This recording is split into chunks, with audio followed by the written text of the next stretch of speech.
Nama Om Vishnupadaya Krishna Prasthaya Bhutale Shrimate Bhaktivedanta Swamin Iti Namine Namaste Saraswate Deve Gauravani Pracharine Nirvisesha Sunyavadi Paschatya Desatarine Jaya Sri Krishna Chaitanya Prabhu Nityananda Shri Advaita Gadadhar Srivasadi Gaura Bhaktavrinda Hare Krishna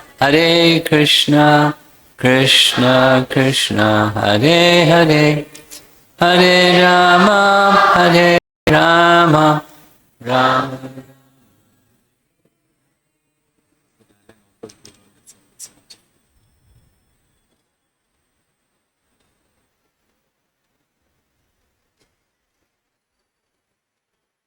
Madhvacharya's sannyas. He was very young when he took sannyas. He was very young when he did everything. We heard in the morning session some of the glories of Madhvacharya in his childhood and his education, his mischief, his wandering, his wonderful character. Now he's completed his education and he's contemplating at the age of 12. Maybe there's some young devotees in our audience at the age of 12 contemplating sannyas, but I doubt it. What to speak of the reasons that he was contemplating sannyas. So, when he accepted sannyas, he was given a sannyas name by his sannyas guru, Achyuta Pragya, or Achyuta Preshta. He's known by both names, and the sannyas title of Tirtha. So, Purna Pragya Tirtha. At the age of 12, here he is pondering. Now what's next? He's contemplating the personality of Godhead, Hari, and he has some service to do, which he knows very clearly what that service is, even he's just 12 years old. He's to correct the course of history. Not, of course, single-handedly, but he's empowered to do that. The history of Advaitavad, and how it had impacted so much of the Vaishnava tendency of his community and much of India, and then in turn the world. He thought people turn towards God. Now this is taken from his biography. And contemplation of his grace, God's grace, and virtues, only when they lose interest in materialistic pleasures. At that stage, men emulate gurus and elders whom they esteem. Therefore, I will adopt the state of Paramahansa sannyas, not just sannyas, as it will reveal my intrinsic disinterest in materialistic pleasures. 12-year-old boy.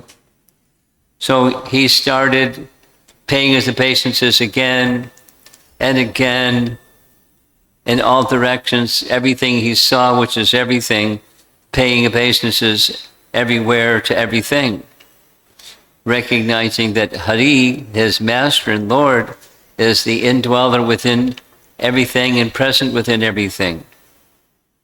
Paramatma realization, you might say. So his mother and father were wondering what got into this boy.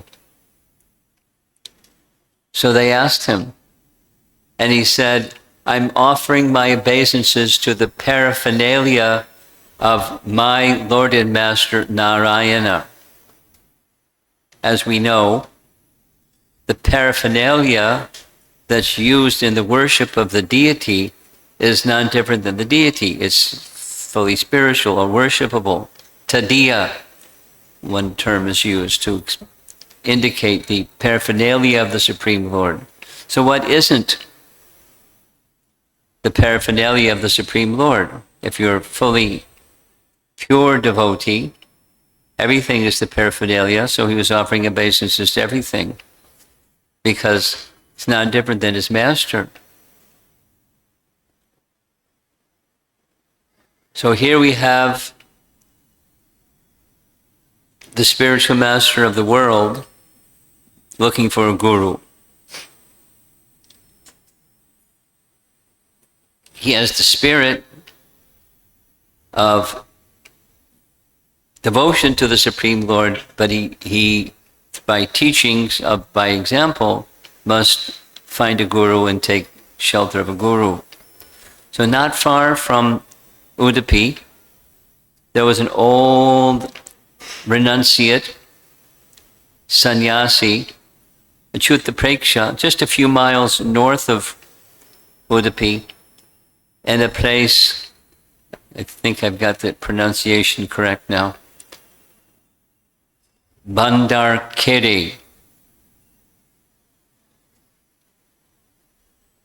a village north of Udupi. And residing in that village was a sannyasi named Achyuta Preksha or Achyuta Pragya Tirtha. His name means one who seeks Lord Achyuta. And he was also, same like the Srivali Brahmanas, he was from this Bhagavata Sampradaya, that is, he had the tradition of accepting the Bhagavatam and accepting the Lord Bhagavan, who is the subject of Bhagavatam. And, like the others of his times, he was strongly influenced by Advaitavad, or impersonal philosophy. His actual name, Purushottam Tirtha, but Achyuta Pragya, Achyuta Preksha, Purushottam, he had lots of names.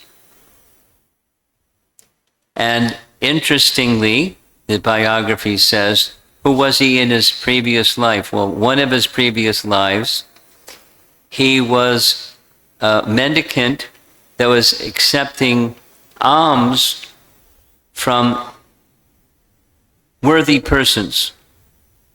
He was, very particular who he received alms from. And one of his favorite persons to receive alms from was the Pandavas. And very favorite from amongst the Pandavas was Draupadi's cooking. So he had some prior purification for receiving the cooking or the alms of Draupadi. So his mind had some of that elements of purification.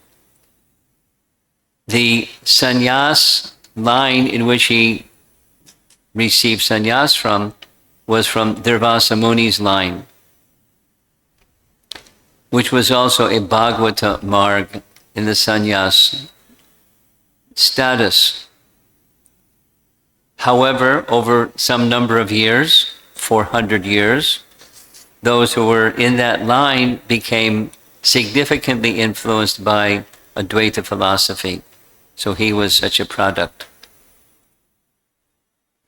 All the monks, they just weren't strong enough to counteract or diffuse the influence of Advaita teachings. So they just kind of rolled it over and went along with it.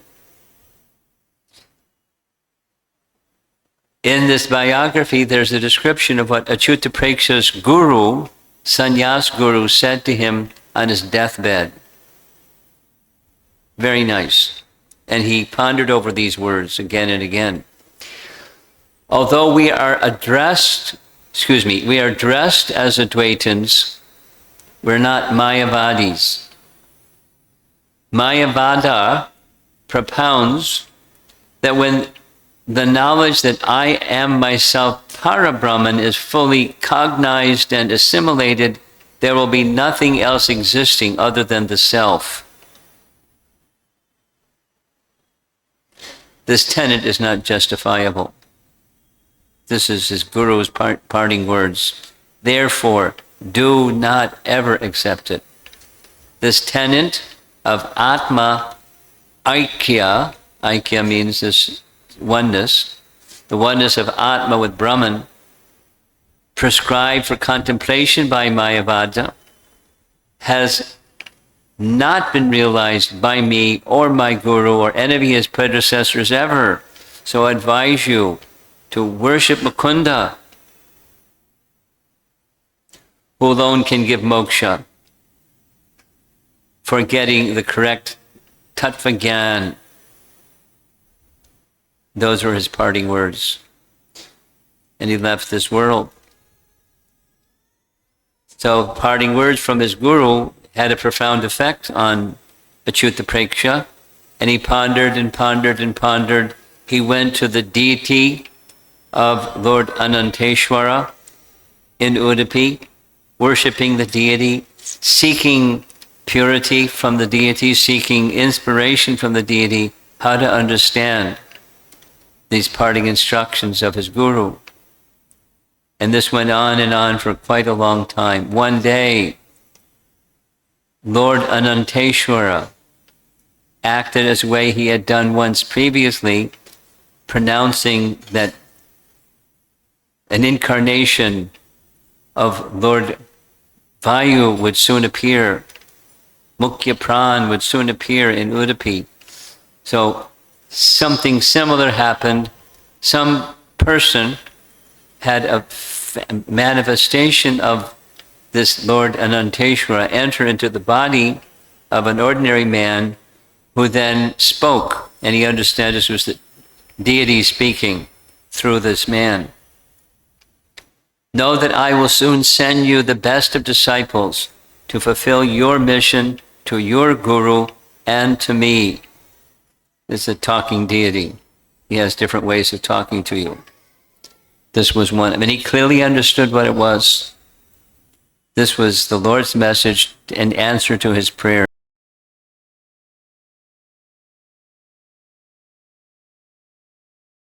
Short distance away from Udupi, at the Bandar Kere Mat, Vasudeva started visiting him. He was looking for a guru, and he thought he found one, this kind of mixed guru.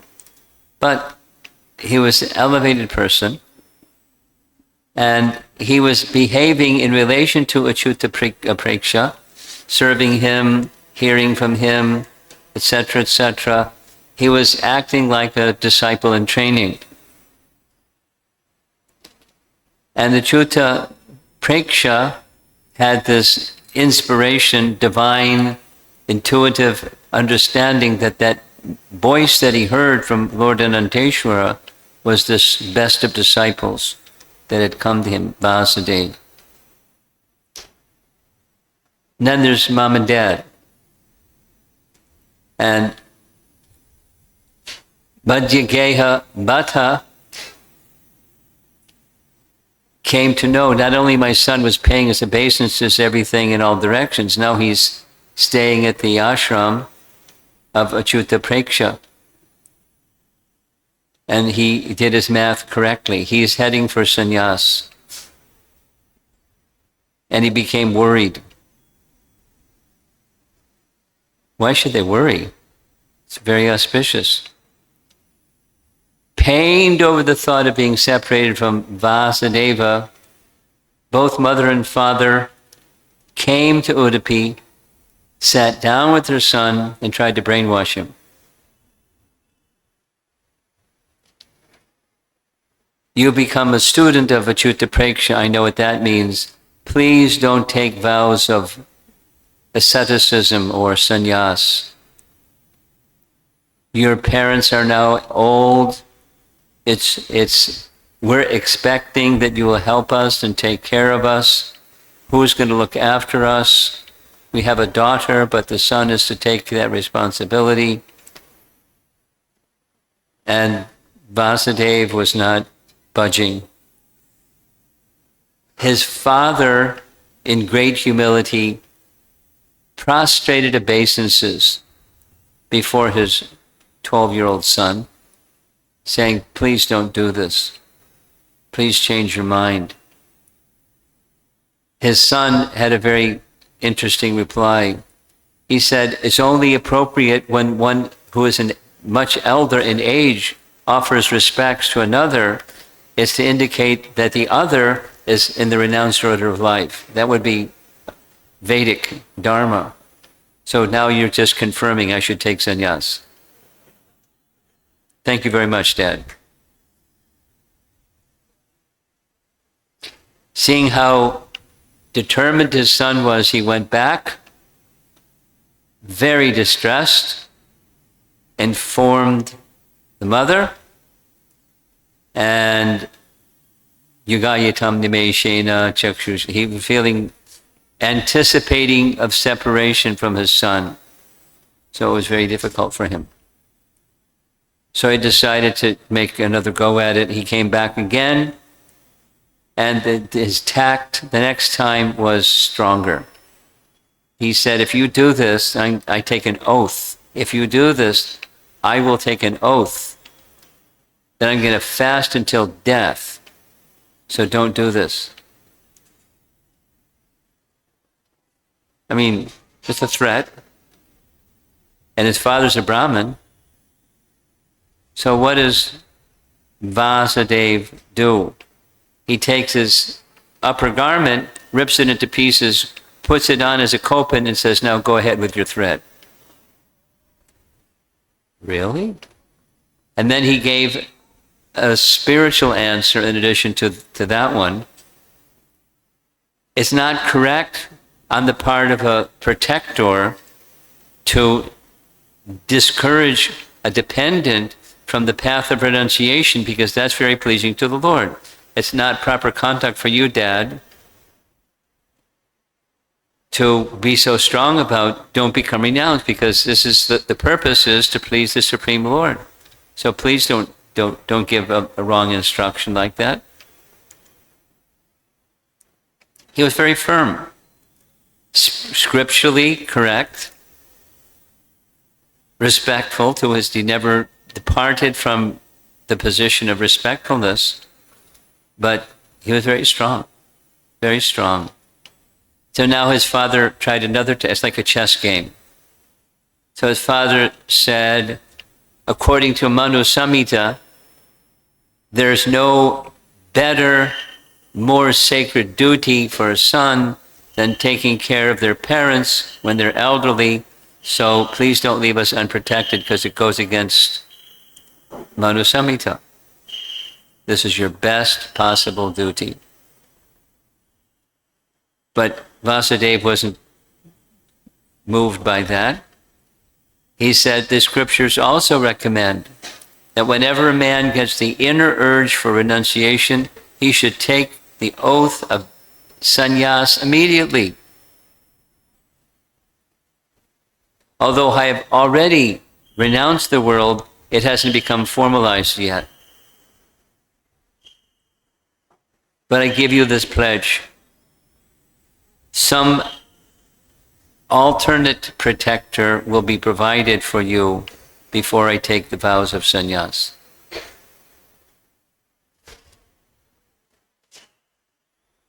Madhvacharya was a very learned man, and he understood what his son was saying, but he had another, arrow to fire or chess move to make. And he said, what about your mother? How's she going to accept this? You take sannyas. And his father is scholarly, the son is more scholarly and very determined. So the son said, without getting my mother's consent, I won't take the vows of sannyas. But he had a trick up his sleeve. You'll see what that trick is. So, what happened by divine intervention, they had another son. Younger brother. Vasudev's younger brother. And Vasudev's younger brother, after he grew up a little bit, Vasudev went back home and said to Mom, this child, he'll look after you. But she hadn't yet given her permission to take sannyas. And so he gave a really good chess move. The chess move was, you have two choices. You give your permission or you don't give your permission. If you don't give your permission, you'll never see me again. If you give your permission, I'll take sannyas, likely you'll see me again. Which do you want? It's hard to say that to a loving mother, but that's what he said. And she accepted. Okay, you can take sannyas. It's better that I'll get to see you sometime than not at all. So now he has permission from his father and mother to take sannyas. This younger brother, after the parents parted this world, the younger brother, he also became a sannyasi, sannyas disciple of Madhvacharya. And he was given the sannyas name of Vishnu Tirtha, and he was appointed the head of one of the 8 additional mutts in Udupi. So now back to his accepting sannyas. He went back and told Achyuta Preksha the good news. Mom and Dad said I can accept sannyas. I have their blessings. He didn't necessarily say what chess moves he had to make to have that happen, but they said okay. And so contemplation was beginning for the timing of his sannyas. Remember, he was just 12 when he finished his education, so he's not too much older than that now. And for 1 full year, he served his guru under the observation of his guru to see his character and everything. And after 1 year, he gave him sannyas initiation with the proper mantras, etc. Here it says his age by now was 18. So anybody here in the room that's 18 that wants to take sannyas, see me afterwards. Maybe you have to start when you're 12 because you take a little training. Or you have to be Madhyageha, you have to be Vayu personified. Then we'll consider your candidacy. During that ceremony, here's this personalism of Ananteshwara deity. The boy, this 18-year-old boy, paid obeisances before the deity, and the deity manifested himself personally and held the boy in his arms from that prostrated position and lifted him up. Then those present heard the deity or the personification of the deity speak to him. You had always meditated on me for a long time for learning the correct tenets of Vedanta. I'm giving you Purna Pragya as your boon. That was to Achyuta Preksha. And he felt very indebted to the deity. So now he's becoming Purna Pragya, and some events started happening very quickly after he became a sannyasi. There's a sarovar called Madhvacharya that manifested. Purnapragya, desired to bathe in the Ganga. And he asked Achyuta Preksha, can I go? And his Achyuta Preksha was not so enthusiastic to be separated from his disciple. So the Achyuta Preksha, his spiritual master, started praying to the deity. Again, the deity manifested himself before Purnapragya and informed him, you don't have to go all the way to the Ganga. The holy Ganga is going to come to you. There's a very special pond. That special pond became known as Madhava Sarovar in 3 days' time, and you don't have to go all the way to the Ganga. So here's a nice photograph of Madhva Sarovar, and he took his bath in Madhva Sarovar. By the side of Madhva Sarovar, there's a deity of Ganga. So he didn't have to go to the Ganga afterwards, after all. 40 days after sannyas, the drum roll came, a very prominent traveling, debating pundit named Vasudev Pandit came to Udupi with a very large following. And because Achyuta Preksha was a luminary in the sannyas order, he couldn't avoid, etiquette-wise, paying his respects to Achyuta Preksha. So he went and paid his respects. And he had an expectation, because it's something that he did all the time, and he was known for, is he would engage in debate. So a time and a place was set for a debate. It was a big deal, and it's kind of like a sports event, at least in the West. When there's sports events, a lot of people come for the sports event. There's probably other reasons they come, but something like that.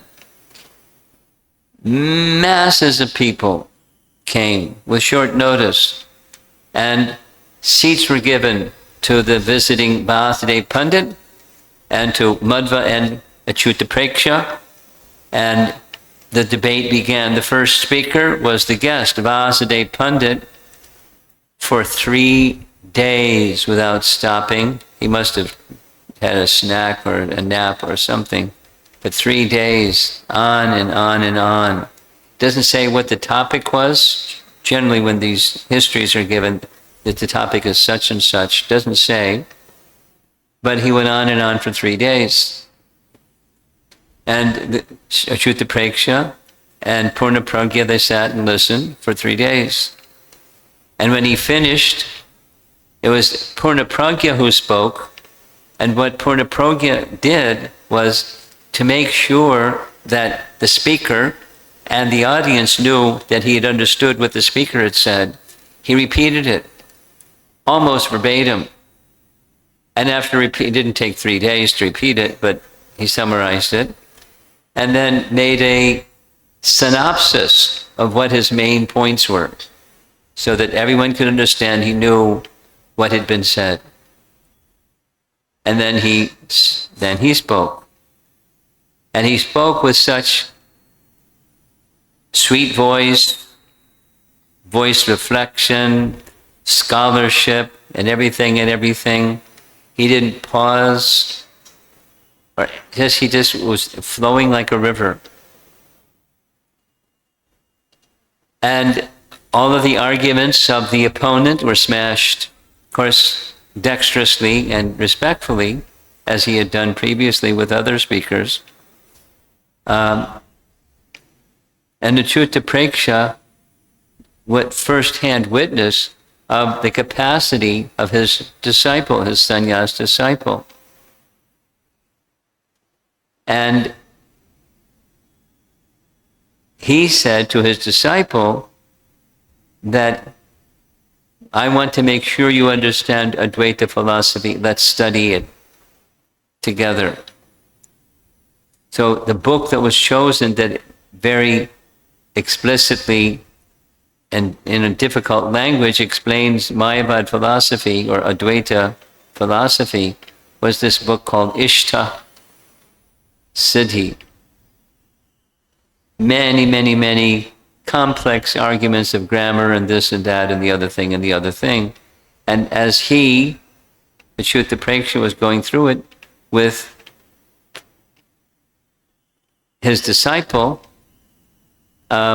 he started with the first verse, and for a good period of time he explained the commentary of the first verse of Ishta Siddhi.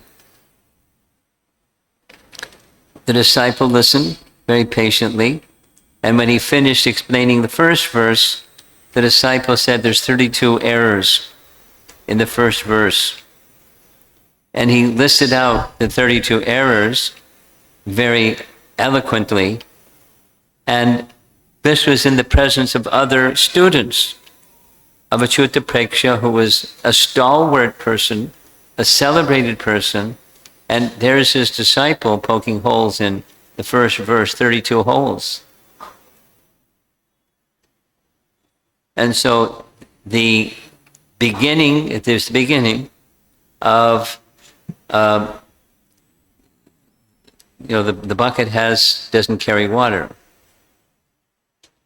And this other students, rather than just buying into it mindlessly, they also started to question. Maybe the tenets of Mayavad doctrine are not to be just blindly accepted. On another occasion, just now at building, he was speaking on Srimad Bhagavatam because that was within his tradition. And in the audience, there were 6 of his disciples, plus Purnapragya. And they had multiple manuscripts of the Bhagavatam. Now, we don't have that problem. We just have the BBT version, and that's good, that's fine. But we should know there are other versions. Sometimes our commentators say there are other versions that don't say this, they say that. They acknowledge that there's more than one commonly accepted version. But then there's the one that Vyasadeva wrote, and then there's versions.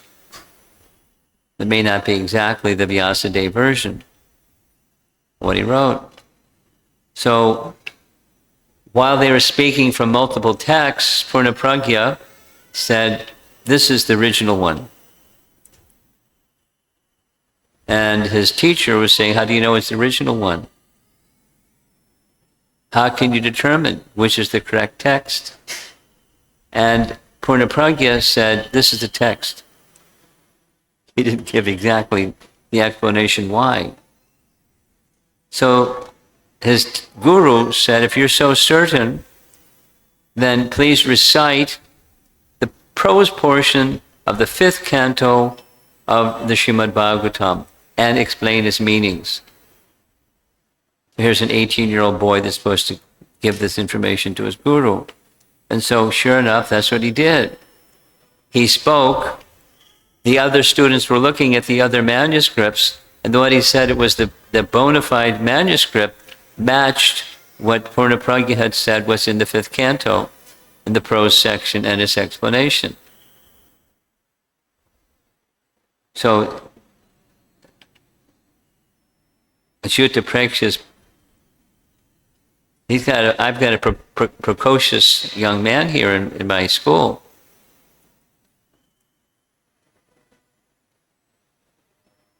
His guru asked him, how did you know this? And his answer was, previous lives.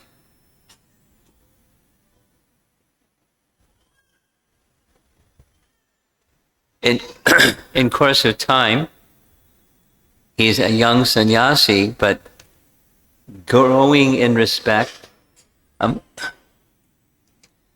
amongst the public. Some water. Gurudas, you have that bottle of water. And the audiences grew and grew, and he's becoming a very popular personality. Now you become a popular personality like this, and some people like you and some people don't like you. just the way it is. And so persons that didn't like what he had to say would come along and challenge him. No problem. For hours he would spend with people that challenged him, and he would speak to those that didn't challenge him, and his following grew and grew and grew. And he's still just in one ashram. He hasn't started his travel yet. But the seed was being nourished, and the seed started to grow and sprout, and opposition was met, and opposition was disarmed respectively, and more people were prepared to listen. The Srimad Bhagavatam became very core to his discourses. Loving devotion to the Supreme, as is explained in the Bhagavatam, was a primary message, as it is in the message of Srimad Bhagavatam, that being his primary source. And he held the point of view, which is true, which we also hold. Some section is where there are similarities and where there are differences between the trunk and the branch, between Madhva's teachings and Chaitanya Mahaprabhu's teachings. This is one that's a one-to-one match. Strong faith. There's no better pramana than Srimad Bhagavatam. And he was able to convey it in such a palatable manner. So his audience was growing and growing and growing. After some time, his guru decided, in addition to granting him sannyasa, he wanted to give him a title. Ananda Tirtha became the title. Some of you know there's a few devotees here and there with the name Ananda Tirtha. I know a few Ananda Tirthas. Well, here's the one who they're named after. So he gave him this title, anointed as a prince in charge of the kingdom of knowledge. Achyuta Preksha gave him this Ananda Tirtha title, indicating that by his teachings, people should achieve peace and happiness in the kingdom of knowledge. So Ananda Tirtha was the title that was given.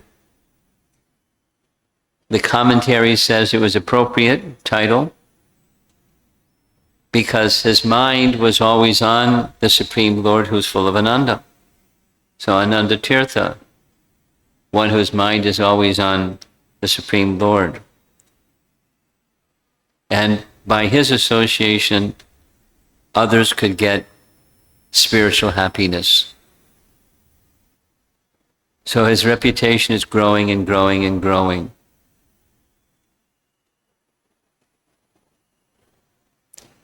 People would come jealous, hearing of his fame. So they came to Udupi to challenge him, or to get at least some first-hand experience of this luminary that was growing in this land. There's a whole section now that it wasn't just one group, it was multiple groups. Multiple groups. And leaders of multiple groups would come. Nyaya, Advaita, Vaisheshika, Buddhist schools. We'll hear some names of some of these celebrities or luminaries from these different schools that came. One of them was a friend of Achyuta Preksha from his earlier days, and he came to Udupi with a good number of disciples. His thing was logic. He was a logician, and he was famous for beating, like with a stick, beating people with logic and being victorious. So he came to use his logic weapon and debate. And his argument was that Anuman, what's Anuman? We know there's three main ways of knowing things. Direct sense perception. What's that one? Pratyaksha. Logic and reason, Anuman. And Shabda, Pramana. Three main evidences. So he was an advocate of Anuman, that standing on its own, independent of scripture, Anuman is a valid source of knowledge. And Ananda Tirtha, in that large assembly of scholars, dismantled it. On its own, it cannot stand. It's not a valid source of knowledge on its own. We use, even just now we're using. So it's not that we don't use it, but on its own it doesn't stand. It's dependent upon what it stands upon. It's dependent upon Shabda Praman. And then based upon Shabda Praman, we can correctly utilize that tool of logic. And here's a nice little illustration, but scholars from the Buddhist school, scholars from Vaisheshika school, scholars from other schools came to meet with him and debate. Now pretty soon he's going to leave Udupi and he's going to go around and meet other people instead of them coming to him. So now his guru is telling him, well, it's okay, while it's okay to dismantle the philosophies of other groups, what you really must do is establish your philosophy instead of what the truth isn't, what the truth is. So under the direct instruction of a sannyas guru, he began compiling a commentary on Brahma Sutra. No easy accomplishment, but he was on the path of doing that already. So he's now in the Acharya status, not just Ananda Tirtha, but now he's taking on this title of Madhvacharya.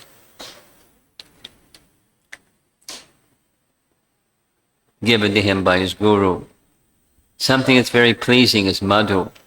And then there's Ananda, the Madhvacharya. These are appropriate titles. So there you see across the bottom.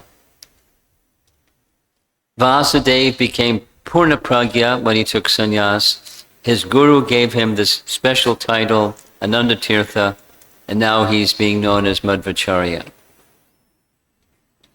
Kind of like an evolution. There's some etymology comments. So now he, Madhvacharya, or Ananda Tirtha, wants to make a pilgrimage throughout South India. He asked his guru for permission. His guru went with him. Spiritual pilgrimage to holy places, and in those holy places meeting people that had different views than his. Because his teaching is now evolving. It's kind of a brand of its own, or a kind of its own, and he's giving it a road test by going from place to place, holy place to holy place. Here's a little map of some of the holy places he went. He went to this temple known as Vishnu Mangalam. Vishnu Mangalam is a very important place. It's a place where Achyuta Preksha previously had many followers who lived there, so he visited there frequently, and it's at this place, this Vishnu Mangalam temple, that he met Trivikram Panditacharya. If you remember from the first class, Trivikram Panditacharya. During his time, Trivikram Panditacharya was the greatest scholar, accepted far and wide, the greatest scholar of that part of India, the southwest part of India. And this is where they met, at this Vishnu Mangalam temple. And this is where, for 15 days, they had debate or discussions on the three principal sources of knowledge, the Nyaya, Prasthan, Shruti, Prasthan, and Smriti, Prasthan. Remember that? It's where they had that discussion, 15 days. And this is where they met, and it's where Trivakram surrendered, and it's very near to where he was the guru of the king, nearby king. So it's a simple place, but Ananda Tirtha frequently visited here. In the course of his travel, people were kind of challenging him philosophically, but they also heard that he had this voracious appetite. So someone challenged him after giving him a big dinner. He brought 200 bananas. And Nanda Tirtha ate everything. 200 bananas. Who can eat 200 bananas? Who can eat 200 of anything? After a big meal? He then crossed many rivers, Payasvini River, traveled further south, all the way to Trivandrum. He saw the deity in Trivandrum, the Ananta Padmanabha deity in Trivandrum. Some of these places we went on Parikram, to Rameshwaram, via Kanyakumari. There he met a particular Advaita sannyasi that he's going to meet up with later, and debated with him, and of course was successful. After these places, at Rameshwaram, Madhva, now is Madhvacharya, offered his obeisances to Lord Vishnu, who is present within the Shiva Linga. We discussed this already, so here it comes again. Not from the Pancha Upasana perspective, that you can worship any one of 5 deities, but his clear understanding was Vishnu is within Lord Shiva, at least within this particular deity. He stayed for the 4 months of the rainy season at Rameshwara, and during this period of time he met the same Advaita sannyasi. Now the Advaita sannyasi is getting a whole bunch of purification from association. On his return journey for the South India tour, he visited Sri Rangam. There's a nice painting of the deity reclining. He went to the Varaha temple. There's a deity in one of the Madhvacharya temples. One of the 8 is the Varaha deity. Also. And he was also very merciful. He was staying in a particular village in the house of a Brahmana, and he came to understand the village people didn't have enough water.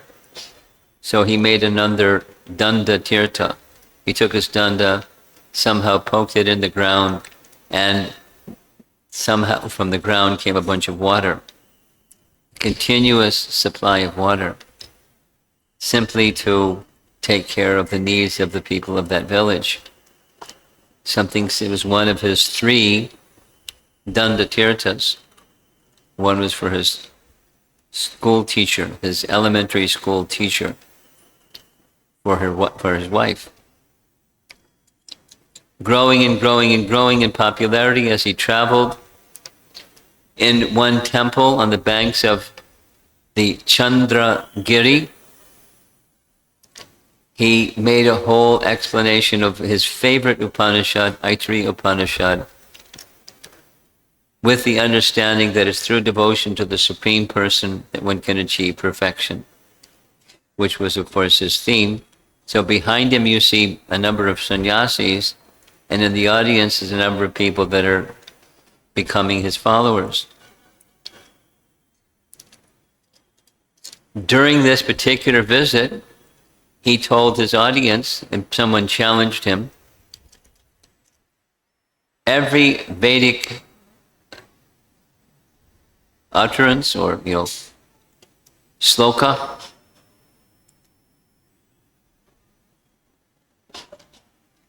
has at least 3 meanings. Every verse of Mahabharata, at least 10 meanings.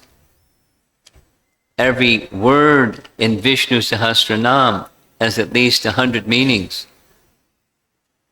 So somebody challenged him. Oh, yeah?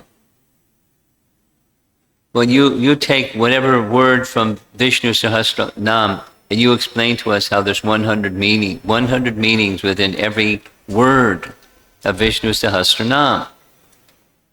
So he accepted the challenge and he started explaining with great length, without effort. And he didn't get through the 100. The Pandit said, we can't follow all of what you're saying, so we accept. 100 meanings for every name of Vishnu, at least. From that place, Chandragiri, this is a little map showing his path. We saw this map before. You see at the very top, Tulunad, and he's moving around, going in a northerly direction from the eastern side, heading west and then north.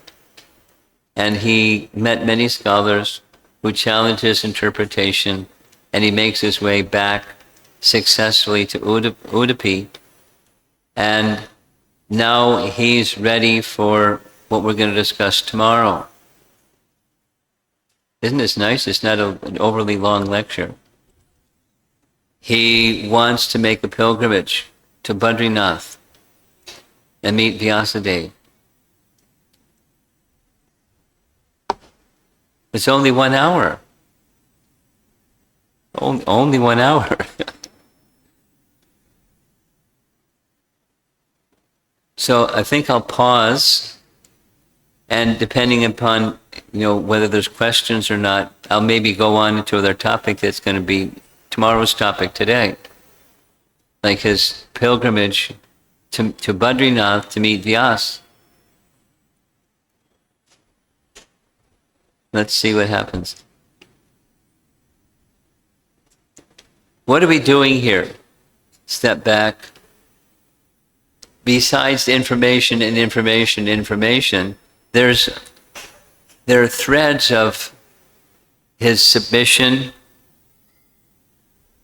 even to an authority, Achyuta Preksha Tirtha, who he was greater than, but in principle accepting and understanding, at least in this particular case, that by continuing to give truths, Achyuta Preksha, being an honest man, although he was an influenced leaning that way, he's an honest man, and purification will come just from hearing and respectfully continuing to give purification. And eventually Achyuta Preksha came around. It wasn't exactly that he was attached, he was just kind of conditioned, like most of us are conditioned. You may know some people that aren't, but most of the people I know are. It's conditioned, we're habituated to certain XYZ things. And to move from XYZ things, it takes purity. But purity is the force, and then it's possible. So that's what he was doing. So it wasn't just, he wasn't condemning the people outside any more than he was condemning his guru, but he was purifying everyone outside and his guru. Because one shouldn't think, I'm going to purify my guru. But that was his position. He was authorized, empowered, given with the purity and the potency to change the course of history. Not just by philosophical debate, but by purity and by proper conclusions. So now he wants to, I'll just say a few things. In his mind, he has been, and his talks connected with his mind, he's been developing his Gita Bhasya, his understanding of the Bhagavad Gita, the mystery of Bhagavad Gita's message. Already we heard every verse of Mahabharata has 10 meanings. So he has the capacity to understand multiple meanings and to select from the menu of possible meanings the best one or ones different ways of understanding. I want to give one example.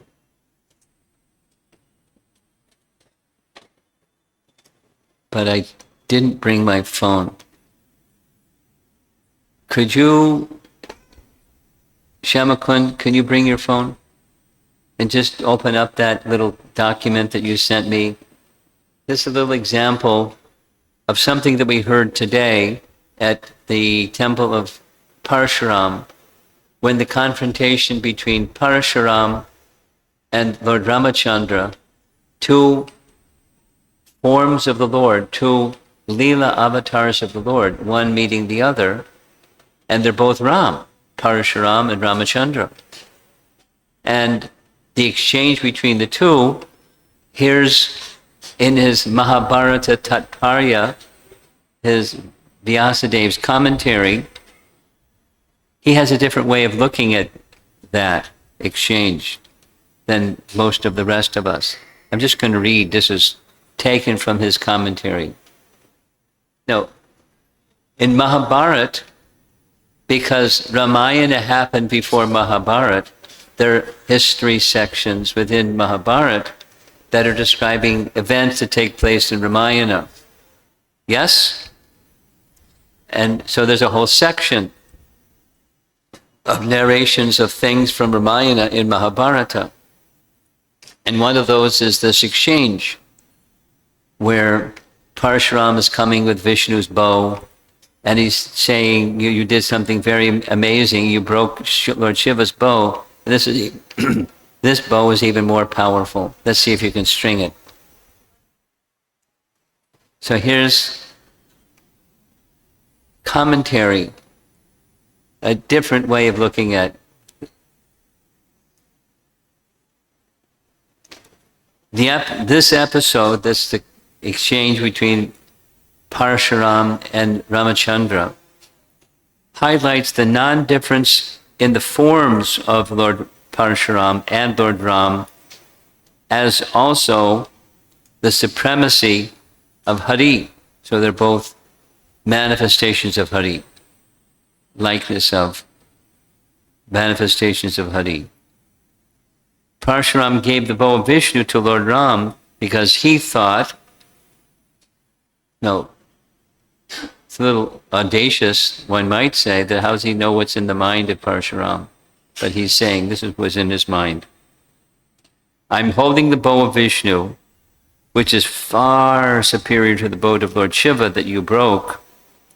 It's clear to everyone that I am Vishnu. You too hold the bow of Vishnu, so that it is clear to everyone that you too are Vishnu. If you bend this bow after taking it, or your identity of Vishnu will be cemented, unquote. Paragraph. Formerly, there was an Asura by the name of Atula. He obtained a boon from Brahma to pervade the entire world. He was also told by Brahma, so Brahma is the authority that Madhva looks up to, along with Vyas, because he's in Brahma's line. Brahma told this demon, Atula, that he'll be killed when Sri Hari is vanquished. Now, Sri Hari is never vanquished. He's Achyuta, he's never vanquished. But so this is an arrangement so that he would be vanquished. Parshuram was vanquished by the power of Lord Ram.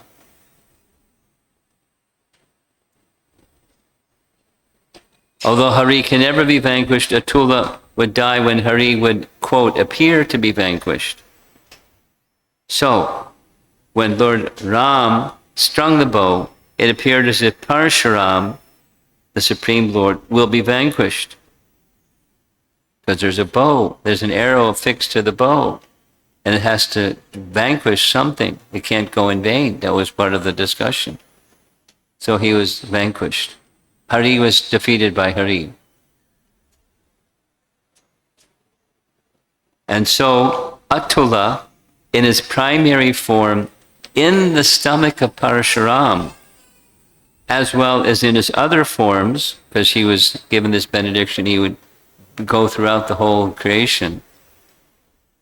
It was removed and sent to the hellish planets. Now this ties into a conception of cosmology that's found and different levels of jivas, without going into it too much right now. Just Madhva has a different lens through which he looks at things. And it's the main trunk of the Sampradaya tree that which we're part of. So we don't discredit him or the teachings, while at the same time we give special credit to Chaitanya Mahaprabhu. He's the personality of Godhead after all, and establishing a branch of the Madhva tree. So now back to his contemplation of making his visit to, as you see on the screen, to go to visit Vyas. He's been compiling in his mind and in his practice. So some very capable persons can do those types of things. In addition to doing something, they're writing something. There's something they're writing becomes a published something. Now there's different ways of doing that these days, but that was something that he was doing. His capacity was incredible. So he was compiling this Gita Bhashya. And with his chief assistant, he wrote it down.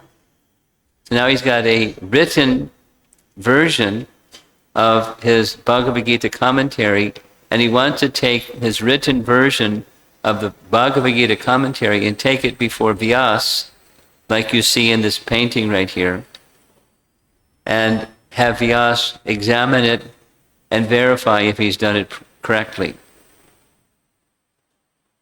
Now, normally it's done a little bit differently, but this is Madhvacharya. He's Vayu going to Vyasadeva to say, have I done it correctly? It's not just like he wants a rubber stamp, he wants proper knowledge. And he's ready to accept whatever Vyasadeva has to say. So tomorrow, I think, we'll hear a little bit about his trip north. He makes 2 visits to, it's called Upper Badari. By the way, devotees, we now have fixed dates for visiting Badrinath 2024.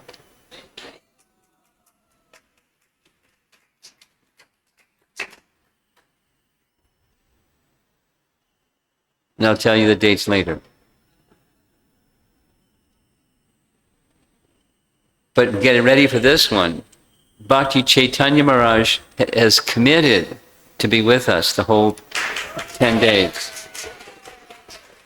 He is going to fly from South Africa starting the day, this now you can, because I don't know the exact dates, but the day after Radhastami 2024, he's on an airplane to visit us, just to be with us in Badari, Rishikesh, etc. So that's the weekend. It starts the weekend just after Radhastami, so you can decide what you want to do about that. But that's when the yatra is. And it has everything to do with the weather, etc., etc., etc. It's close to Radhastami, but it's after Radhastami.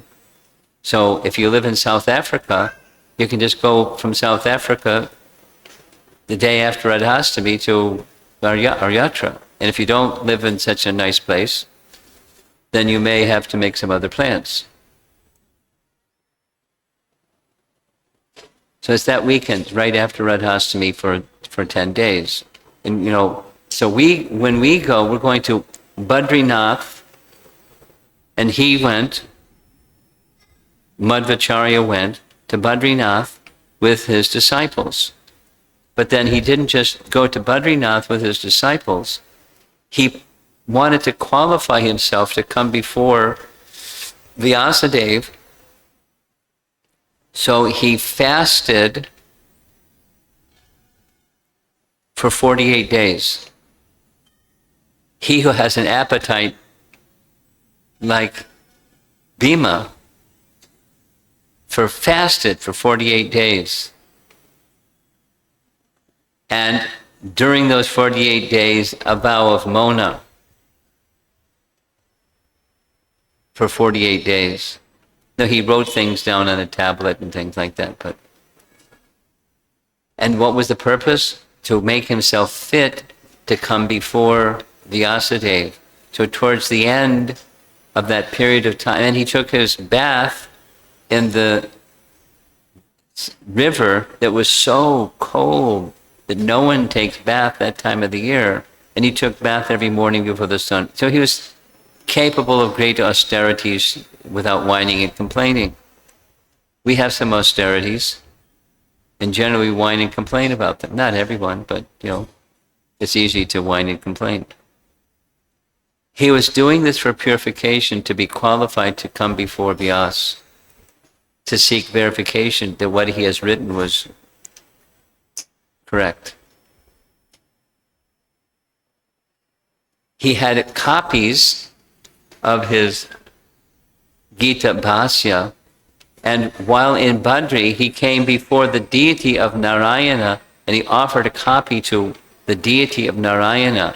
And right in the temple, he sat down and began lecturing from his Gita Bhasya for the pleasure of the deity.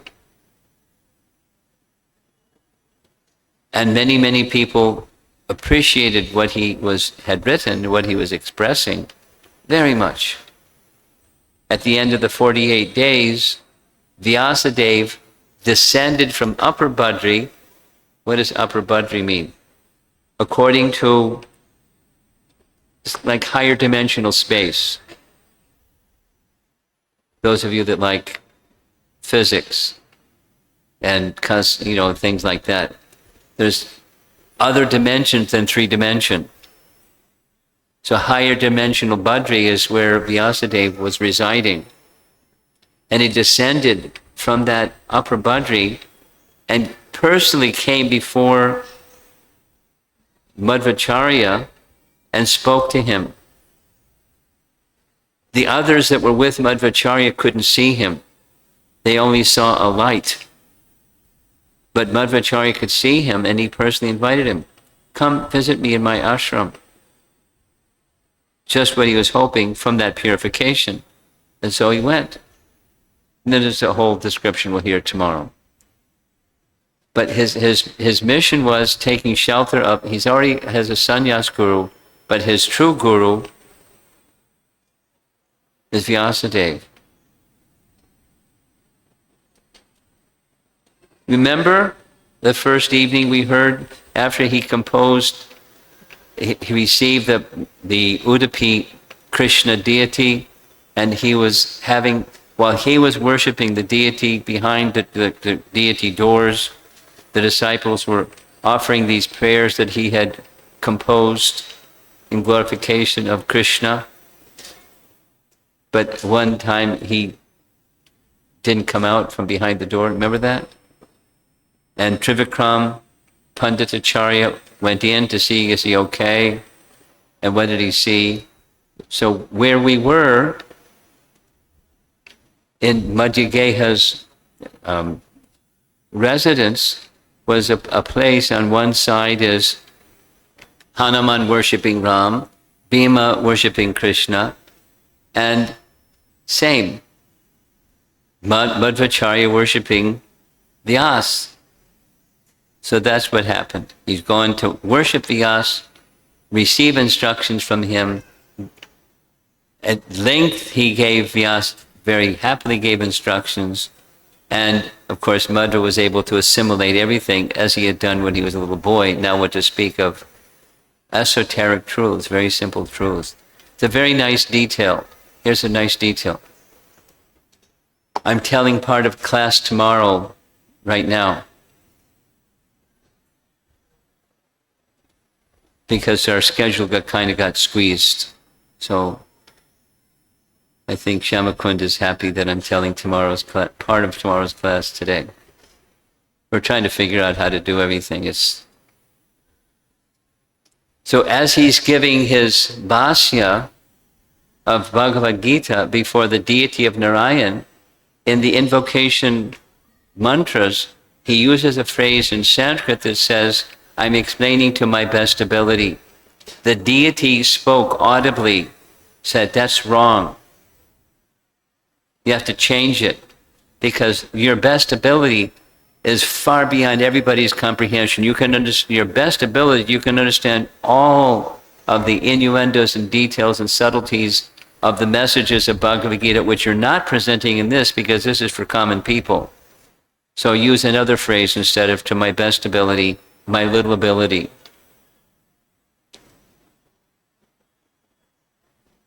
Now some people heard what the deity said. Madhvacharya heard what the deity said, so he changed it.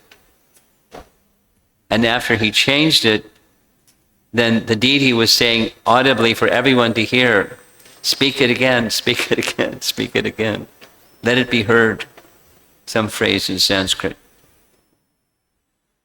So he was getting encouragement, direct encouragement from the deity of Narayana in Badrinath.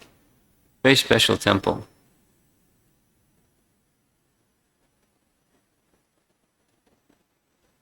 Some years ago, Bhakti Chaitanya Swami was telling me about his visit to Badrinath. And he was really like enjoying, he loves Vrindavan. He loves Vrindavan. I could say it 10 times. He loves Vrindavan. And he was so joyful describing his experience in going to Badrinath. I was a little surprised because I know how much he loves Vrindavan. And then he said, someday you have to go there. And I said, if I go there, will you come with me? He said, yes. And he's a man of his word, and he's going to, health permitting, he'll be there. So maybe you'll all be there too, and tell your friends. The weekend after Radhastami, for the next 10 days. We're going to Badrinath. So tomorrow we're going to hear of more of Madhvacharya's visit to Badrinath, and then he goes to Upper Badri, which is where Vyas today is. Here's a detail. It's a nice one. Have you ever wondered, I've wondered, as Satya Yuga qualities go down, and 1/4 goes down, and 1/4 goes down, at the end of Kali Yuga, it's rotten. How does it go right back up to Satya Yuga? Because that's the next Yuga. How does that happen? You want to know how it happens? Here's how it happens. Vyasadeva descends from Upper Badri and starts Satya Yuga again. Pretty clever, huh? He's just waiting. I mean, not just twiddling his thumbs, but he's going to do that service. At the end of Kali Yuga, it becomes like what the Bhagavatam says the end of Kali Yuga is like. And it's time for Satya Yuga to begin. Vyasadeva is going to, along with the great sages that are there with him, they'll usher in Satya Yuga. And it becomes nice again. Now it's not nice. I'm sure you've noticed. What to do? Take the message of Hari, take the message of Srimad Bhagavatam, take the holy name of the Lord, and propagate it far and wide. You'll be protected, and others will be elevated. That's our strategy of dealing with the toxicity that surrounds us. Is it possible? It's more than possible. It's happening. And then comes the qualitative way with which we take up that mandate. But it's a mandate. It's an order. Just like Vyasadeva's Madhva's going to get an order directly from Vyas, and he's going to get an order directly from Narayana in Upper Badri to write his Brahmasutta Bhashya. or Vedanta Sutra commentary and spread it far and wide. So we have a mandate too. Some take it seriously, and some say it's meant for people who are serious, and I'm not so serious, and so I'll watch them do it. So, but don't, you can. That's an option, but it's a serious mandate for everyone. Equal opportunity organization, Hare Krishna movement. What material qualification is needed? Zip. What? You don't have to be a this or a that. No, you don't have to be a this or a that. What about birth? What about education? What about good karma? What about zip? Really? But don't continue to be zip. Don't continue like that. You accept the mandate. And with accepting the mandate, what happens? Good qualities come. Harava bhaktasya mato bhagana.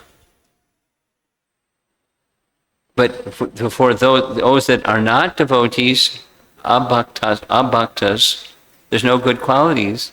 But those who become bhaktas, you don't have to have a big good quality profile. Qualities will come. Capacities will come. It's true. The Hare Krishna movement is living proof. What Prabhupada did from... Look what his audience was. And what happened when he gave his association with all faith in the order of his spiritual master.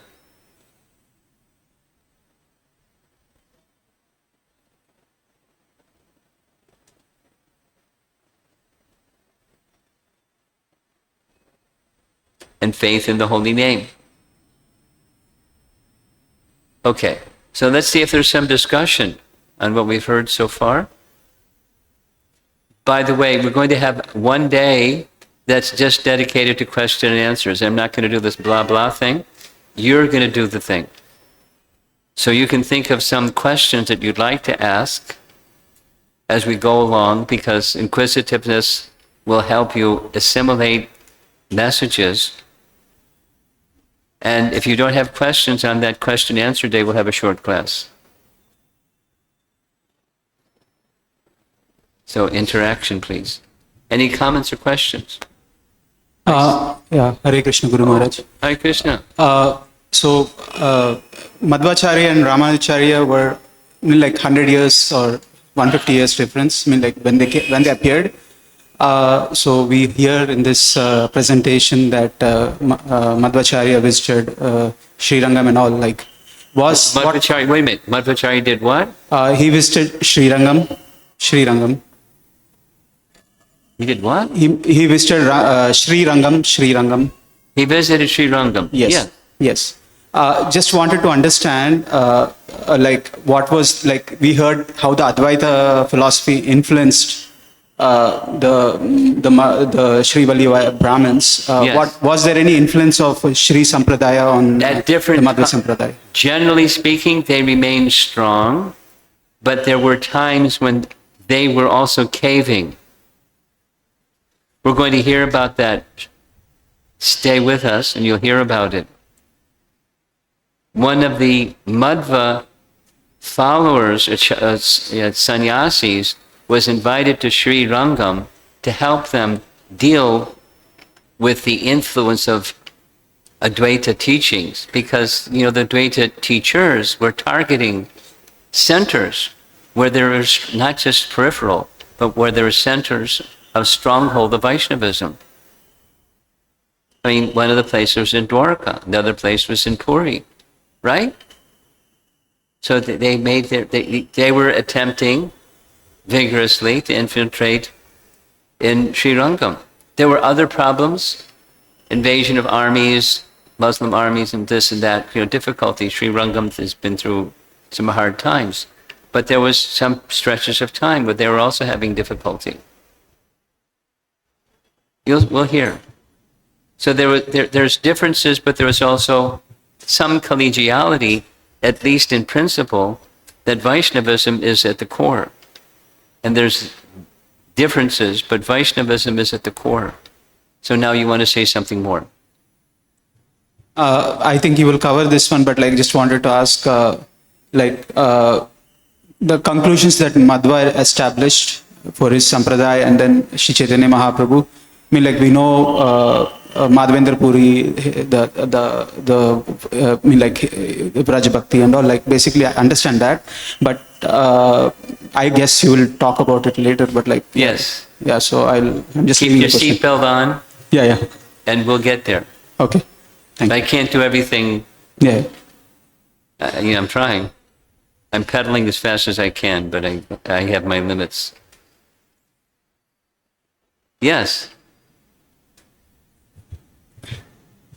Hare Krishna Guru Maharaj.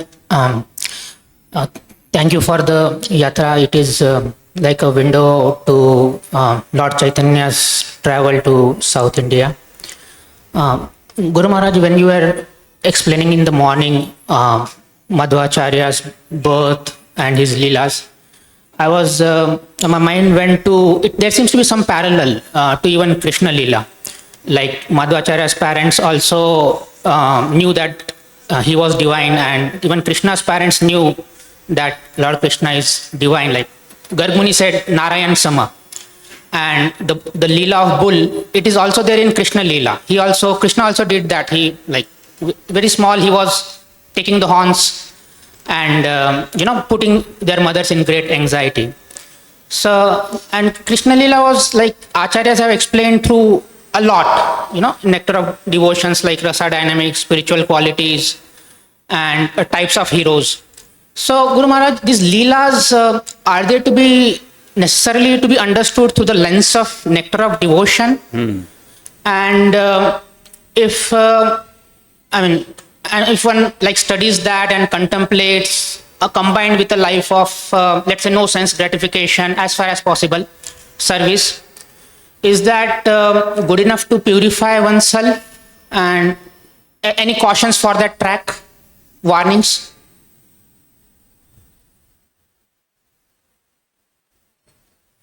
I didn't. You ended very abruptly. The rest of it was long-winded, but I don't know what happened. Your voice went away. Yeah. So Guru Maharaj, my question is like, is that track? You want to know if we should view or evaluate or examine the pastimes of Madhva and his parents, etc., in light of the teachings of Rupa Goswami's Bhakti Rasamrita Sindhu?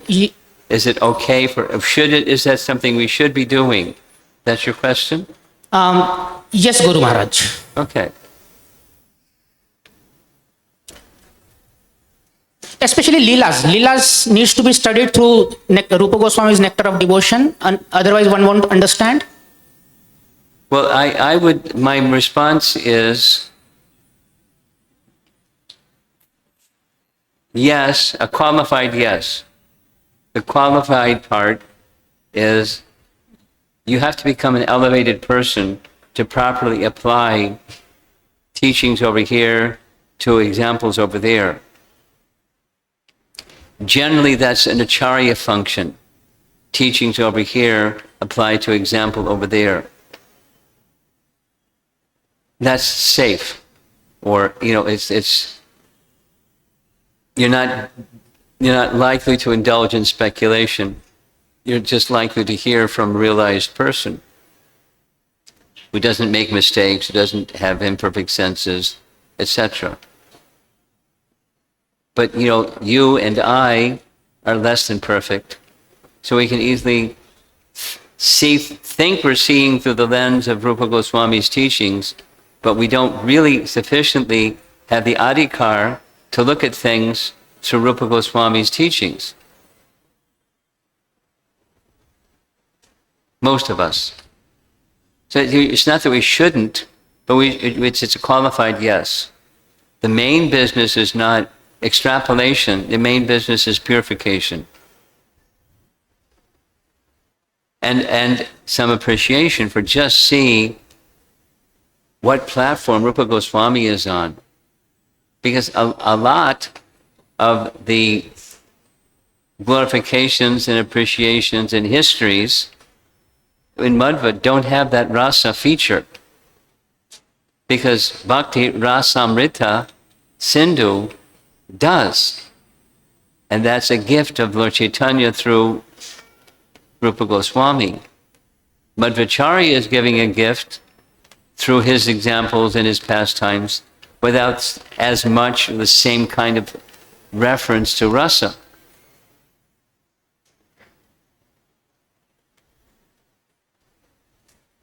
So it's a qualified yes. And with the main emphasis is focus on purity, please. Not focus on understanding and information gathering, please.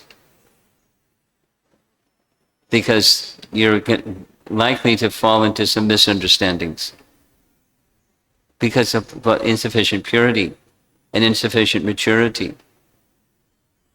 So stick to our acharyas and you're safe. Because they don't have the 4 defects.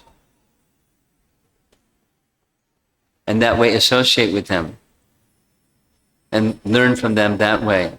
And then gradually purity, and then the understandings will come naturally in a more mature stage of Krishna Bhakti. So a qualified yes. Thank you, Guru Maharaj. I see another hand. I see another hand. Hare Krishna Maharaj, please accept my humble obeisance at your lotus feet. So Maharaj, what is Advaita and what is the difference between Advaita and Mayavad? What's the difference between Advaita and Mayavad? Can you hold off on that because we're going to deal with it later? Here's a mini, and then there's a, somewhere in between, and then there's a maxi. We're not going to do the maxi. But a mini is specifically, there was a question that was asked during the time we spent this afternoon about Shankaracharya taught Mayavad doctrine. Did it exist before? My answer was, it exists even in the time of Bhagavad Gita. But not exactly the way that Shankara taught it, because the way that Shankara taught it was the form of Krishna, for example, the form of anything, including the form of Krishna, is a superimposition of mithya, or that which doesn't exist, on something that exists. The form of Krishna is Maya, that's Mayavad. And what's Maya is something that doesn't exist. So that's, that's a version or a brand that's not the same as Advaita. Advaita is from the Bhagavatam. It's one of the features of the Absolute Truth. Now, we're going to go into this a little bit. There's a whole section in our time together that's going to be on topics like this. And, the kids better have some children's activity, because otherwise they're going to be restless like anything. But we'll deal with it, because it's part of the history of this place and the history of ourselves and how we got to where we are. But not, a super in-depth exposition. There's books and books and books and books, and we still wouldn't necessarily understand. So we're just going to deal with essences. So back to the essence. Advaita is, from a Bhagavatam perspective, is one of the features of the Absolute Truth. You know the verse, Vedanta Tattva Vidas. Tattvam Yajganam Advayam, the non-dual, Brahmeti, Paramatmeti, Bhagavaniti. They're all three in the non-dual realm. So it's there right in the Bhagavatam. But that understanding of what is non-dual and Shankara's teaching of Mayavad are different. It's just a refined version of what the Bhagavatam isn't. Okay? I see a hand towards the middle.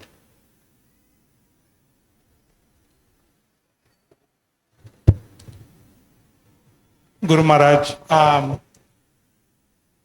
so when we see Madhvacharya's life or Ramanujacharya's life or Chaitanya Mahaprabhu's life, in order to propagate a teaching, they have to take a sannyas order.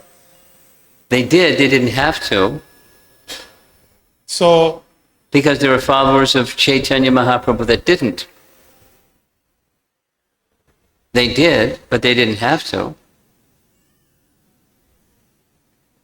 so looking at our sampradaya, There's I see. everything. Bhaktivinoda Thakur not taking sannyas He per se, eventually took Babaji. Babaji, but not sannyas during his peak of preaching. So as the society is, yes, Maharaj. What's your point? Is your point that is someone who is a grahasta, can they also preach? The answer is absolutely. So in order to make an impact, is it necessary that these acharyas have to No. take sannyas No. at an early age? No. No, we heard just this evening the thought process of Madhvacharya. People in general are attached to material enjoyment. For making spiritual progress, they have to let go of that affinity for material enjoyment. And when they do let go of the affinity for material enjoyment, commonly they look up to someone who is a luminary, that is an exemplary personality, teaching-wise and example-wise, of a life without material enjoyment. So let me do that. Paramahamsa sannyas. So is it necessary? No, it's not necessary. You know, I don't need to go and give examples. It's not necessary. In our sampradaya, in the Vallabha sampradaya, in other sampradayas, great acharyas that were highly influential were not sannyasis. So is it essential?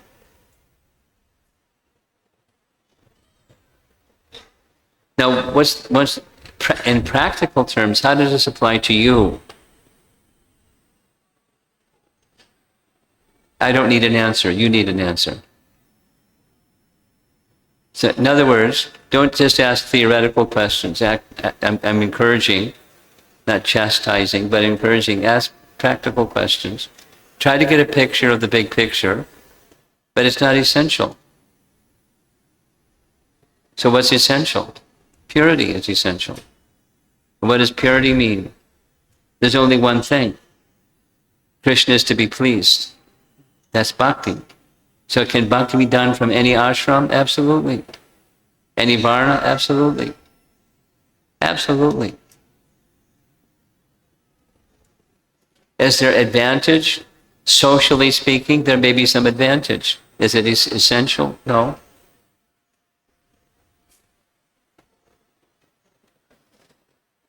Anything on the ladies' side? Oh, okay. This young lady in the front row.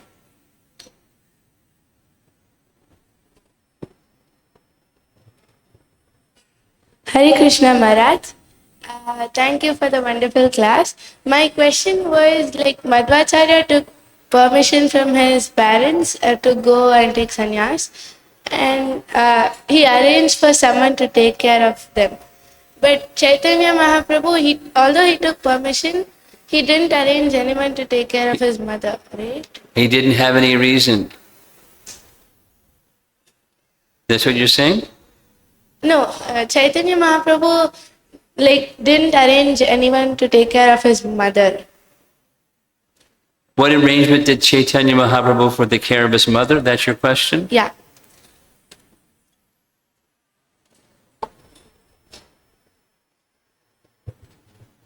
Nice question.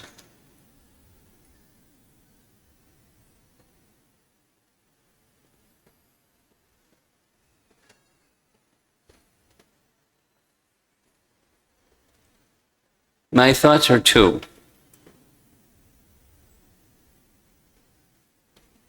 He is the Supreme Personality of Godhead, and through the agency of his internal potency, he's able to do anything, including provide the protection for his mother. Second is that there were a number of Vaishnavas, Now, I don't know of an explicit arrangement that he said, Srivas, please look after my mother. I'm going to take sannyas. So please treat her like your mother, or like you're the son and she's your mother. And so if he made some specific arrangement like that or not, I'm unaware, but there were persons who would eagerly take that position. And that's part of back to the first part, his internal potency. He has the capacity to do anything without any effort, explicit or otherwise.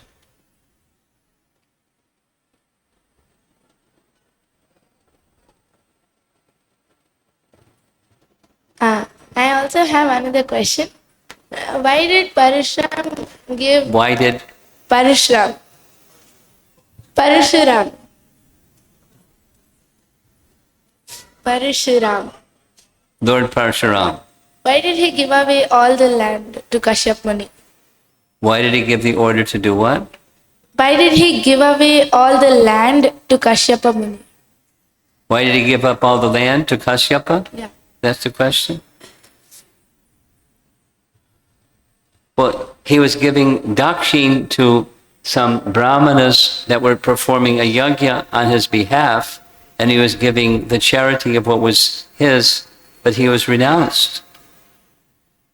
So what he had was everything. So he gave everything to them. It's like Bali Maharaj, we mentioned it, like Bali Maharaj just surrendering everything. But he's the Supreme Lord who has everything already. It's a pastime so that he could come here and do what he did here.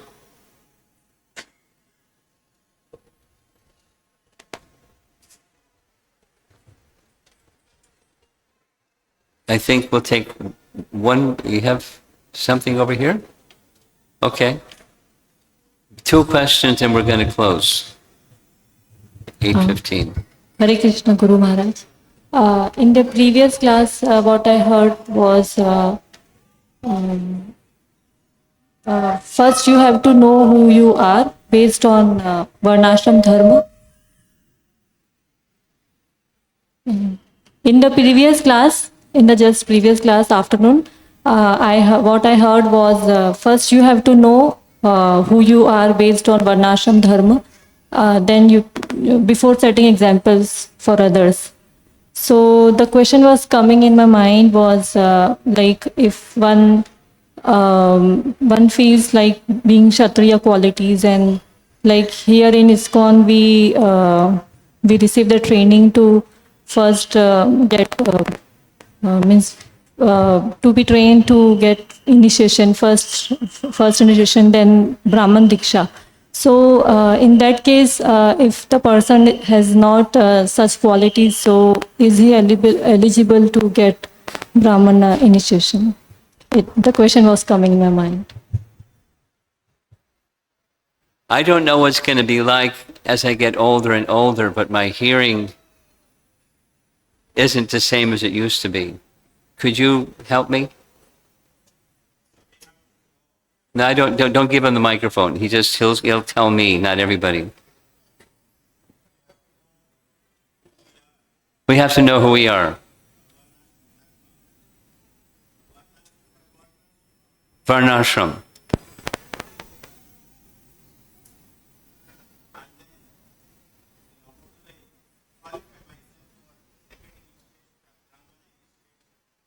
How do I qualify myself for second initiation or Brahman initiation?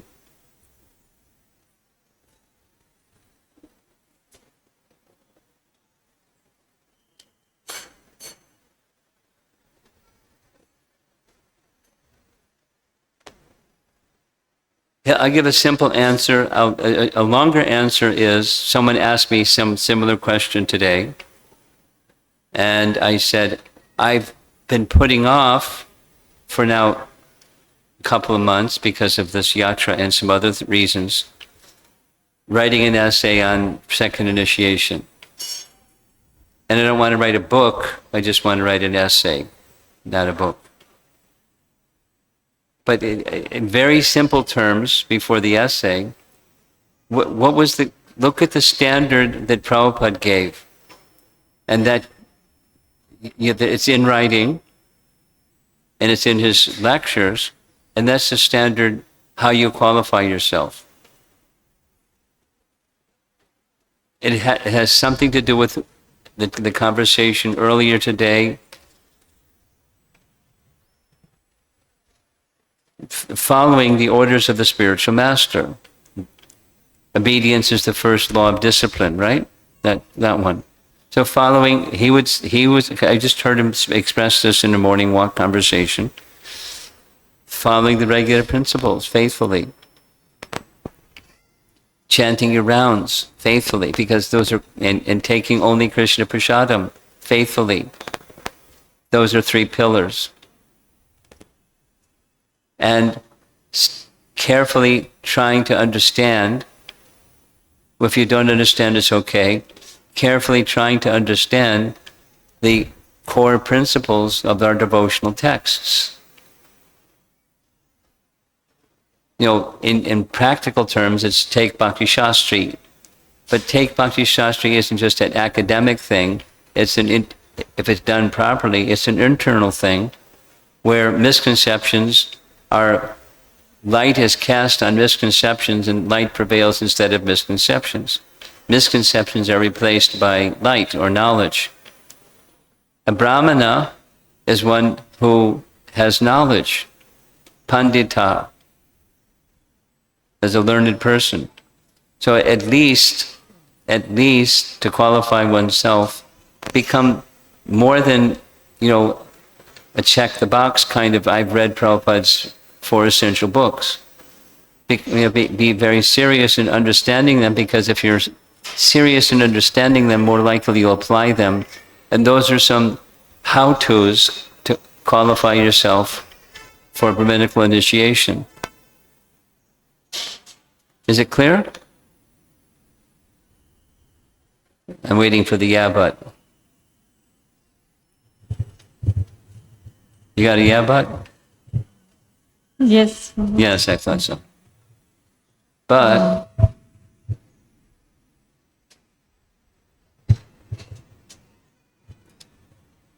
go ahead, do it, whatever the but is. Actually, for my case, I have done Bhakti Shastri, but I was thinking, like the thoughts were coming in my mind that, like the sentence which I heard in the morning, that some has other qualities than the Brahmanical. Like you told, the forgiveness is the foremost quality for the Brahmana. So, so if one has other natures, so specifically, I understand that he has to cultivate all the qualities. That's it. Help.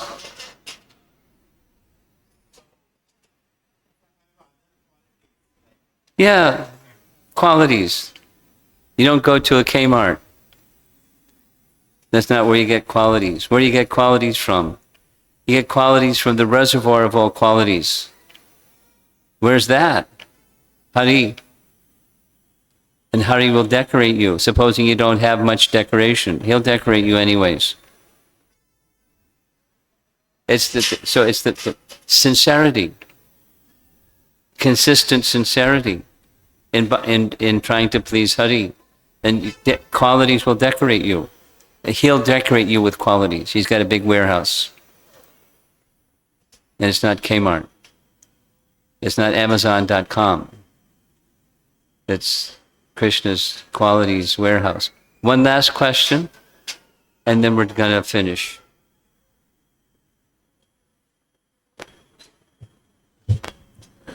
Hare Krishna, Guru Maharaj. This question is from the last class. So you discussed about interaction between Karna and Parashuram. So the question is, as Parashuram was displeased with Karna as he lied, but he showed tolerance on the... He showed what? He showed tolerance at the bodily platform because he was beaten by the insect, but he was tolerating. Karna. Karna, yeah. So, on the other hand, as we talk about Brahmanas, Titikshva Karunika, So is it like Kshatriyas are more tolerant on the bodily platform? Yes. And Brahmanas are on the You've subtle understood platform? it. You got it. You got it. Hare Krishna. Very good. Hare Krishna. Okay, we'll end there. Srila Prabhupada ki jai.